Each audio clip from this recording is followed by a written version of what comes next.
안녕하십니까. 목회대토연구소의 김진양입니다. 목회대토연구소의 넘버즈는 매주 화요일날 발행이 됩니다. 그러니까 오늘 발행한 날이 3월 8일 화요일입니다. 내일은 이제 대통령 선거가 있는 날이죠. 대통령 선거를 앞두고 있어서 아크연구소와 목회대토연구소가 공동으로 개신교인들이 대통령 선거를 앞두고 어떤 투표의식, 정치의식을 가지고 있는지 조사를 했습니다. 본 조사는 전국의 만 18세 이상 개신교인 1000명을 대상으로 PMI 퍼블릭에 의뢰를 해서 조사를 했는데요. 조사 방법은 패널을 활용한 온라인 조사였고 표본 추출은 지역, 성, 연령별 비례 할당 추출을 실시했습니다. 표본 오차는 95% 신뢰 수준의 플러스 마이너스 3.1%포인트였고요. 응답률은 12.8%였습니다. 조사 기간은 올 2월 24일부터 2월 28일까지였습니다. 자세한 사항은 중앙선거여론조사심의위원회 홈페이지를 참고하시면 되겠습니다. 이번 조사 결과를 보면 좀 재밌는 결과들이 많이 있었습니다. 우선 개신교인들이 같은 기독교 신앙을 가진 두 후보에게 투표하는 것이 좋다, 이런 명제를 던지고 또 동의 여부를 물어봤습니다. 이 명제에 대해서 동의한다는 비율은 37%였습니다. 즉 3명 가운데 1명 정도만 기독교 신앙을 가진 후보에게 투표하는 것이 좋다라고 그렇게 응답을 했습니다. 두 번째로는 이제 개인적 차원이 아니라 교회적 차원에서 한국 교회가 기독교 가치에 맞는 후보를 공개적으로 지지할 수 있다, 이렇게 응답한 사람들이 한 40%였습니다.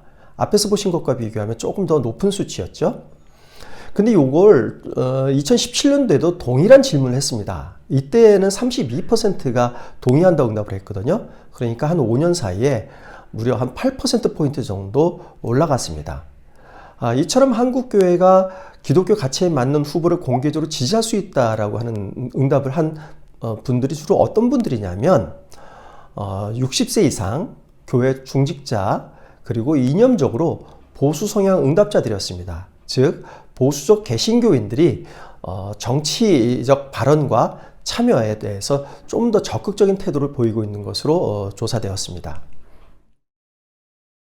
그런데 좀 특이한 결과가 있었습니다. 어떤 결과냐면 한국 교회의 정치적 발언이나 활동에 대해서 찬성하느냐 반대하느냐 하는 질문에 대해서 26%만이 찬성하고 있었습니다. 아까 앞에서 보신 것은 한국 교회가 기독교적 가치를 지닌 후보를 공개적으로 지지할 수 있다, 이렇게 응답한 비율이 40%였거든요. 이것과 비교해보면 상당히 좀 차이가 좀 많이 나타나는 거죠. 그럼 이 모순된 것처럼 보이는 결과를 어떻게 받아들여야 될까? 우선 지금 보신 한국교회 정치적 발언이나 활동에 찬성한다는 26%가 찬성한 입장은 원론적 입장인 것으로 보여집니다. 원론적으로는 종교와 정치가 분리된다, 이런 생각을 갖고 있지만 이번 2022년도에 20대 대선 국면에서는 개신교인들 가운데 정치적 욕구를 가진 분들이 많은 거죠.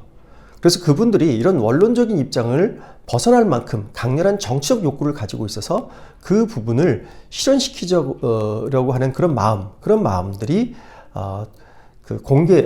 지지하는 후보를 공개적으로 지지할 수 있다, 이런 입장을 표명한 데까지 이른 것으로 보여집니다. 그렇다면은 개신교인들이 한국 교회의 정치적 역할에 대해서 어떻게 생각하는지 한번 살펴보겠습니다. 한국 교회는 선출된 당선자가 향후 대통령직을 잘하는지 감시해야 된다, 이런 명제에 대해서는 57%가 동의를 했습니다. 즉 개신교인들은 교회가 정치적인 플레이어보다는 감시적 역할을 해야 된다, 이런 생각을 하고 있는 것으로 이렇게 조사되었습니다. 그럼 이번 대선을 앞두고 대선 후보를 결정할 때 어디서 영향을 많이 받았는지 한번 질문했습니다. 질문했을 때 가장 큰 영향을 받았다 하는 것은 바로 성도들 한 사람 한 사람 개인의 종교적 신념이었습니다. 근데 이 결과에서 좀 저희가 재밌게 눈여겨볼 거는 목사의 영향력이 19%로 이번 질문에서 제시됐던 보기 가운데 가장 영향력이 낮은 것이었습니다. 이러한 결과는 2021년도에 한국교회탐구센터가 발간한 책인 태극기를 흔드는 그리스도인을 보면 교회 목사님들이 자기 교회의 성도들의 다양한 정치적인 그런 다양성, 스펙트럼, 이걸 의식을 해서 되도록이면 교회에서 정치적 발언을 하지 않는다고 하는 것을 연구된 바가 있습니다. 그렇기 때문에 목사님들이 정책 발언을 되도록이면 자제하고요. 하지 않는 거죠. 그러다 보니까 자연히 목사님들의 정치적 영향력이 작게 나온 것으로 이제 볼 수 있고요. 그리고 또한 두 번째로는 이미 가족의 영향, 미디어의 영향을 통해서 성도들 한 사람 한 사람이 자기의 정치적 입장이 결정되었기 때문에 목사님들의 영향력이 비집고 들어갈 틈이 없었던 것이 아닌가, 이렇게 저희가 또 해석할 수 있습니다. 목사님들의 정치적 영향력이 작다고 하는 것은 또 다른 측면에서 살펴볼 수 있습니다. 목사님들이 정치적 발언을 어디까지 하면 좋은지 하는 질문을 한번 해봤더니요. 개인적인 자리에서 정치적 발언을 하는 것은 괜찮다, 이렇게 응답한 비율이 53%였습니다. 그 외에 공적인 자리에서 발언하는 것에 대해서는 찬성하는 비율이 20%대 이하였습니다. 그래서 성도들은 목사님들이 정치적인 발언은 개인적인 자리에서 했으면 좋겠다는 의견을 보이고 있는데요. 이런 의견도 53%밖에 되지 않았습니다.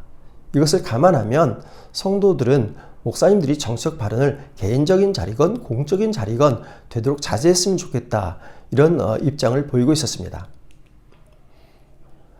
이제 선거철이 되면 여러 후보들이 교회를 방문해서 예배를 드리는 것을 저희가 볼 수 있습니다. 근데 특히 이제 교회를 다니지 않는, 신앙이 없는 후보들이 교회를 방문해서 예배 드리는 것은 뭐 예배 자체가 목적이 아니고 선거 운동이 목적이라는 건 우리 모두가 다 짐작하고 있습니다. 그래서 이런 선거 운동을 통해서 교회를 방문해서 예배를 드리지만 이번 조사 결과를 보면 그런 의도, 목적을 거두지 못한다, 오히려 역효과도 거둘 수 있다, 이런 결과를 저희가 얻을 수 있습니다. 이번 조사에서 비개신교인 후보가 교회를 방문해서 예배 드리는 것에 대해서 어떻게 생각하느냐는 질문을 했더니요. 긍정적으로 보인다는 비율은 10%밖에 되지 않고요. 좋게 보이지 않는다, 이렇게 응답한 비율이 73%였습니다. 굉장히 부정적으로 바라보고 있는 것이죠. 그래서 선거 운동을 하러 교회를 방문했지만 오히려 점수를 깎아먹을 수 있는 그런 결과까지도 나타날 수 있습니다. 그래서 앞으로 선거에 임하시는 후보님들은 교회를 방문해서 예배드리는 것에 대해서 신중하게 생각할 필요가 있을 것 같습니다. 이상으로 넘버즈 134호 개신교인들의 투표 행위, 정치의식에 대해서 살펴봤고요. 다음 주에는 다른 주제로 여러분들을 찾아뵙겠습니다. 고맙습니다.